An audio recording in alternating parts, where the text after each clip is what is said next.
చేసుకుపోయినావు జ్యోతి. నీ తమ్ముళ్ళతోటి మీ అమ్మ నాన్నతోటి ఎన్నడూ నా గురించి తప్పుగా చెప్పలేదు.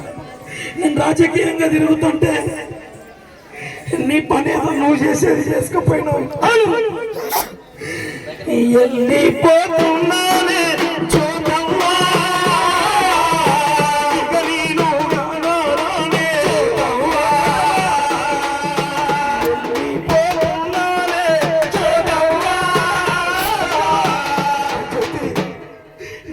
చంద్రపేట పోయింది అనుకుంటున్నావా?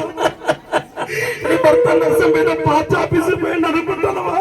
అమ్మా ఎటువైనా ఇంటికి తిరిగి వస్తాడు అనుకున్నావు కదా నీ ధైర్యం జ్యోతి. కాలే మండల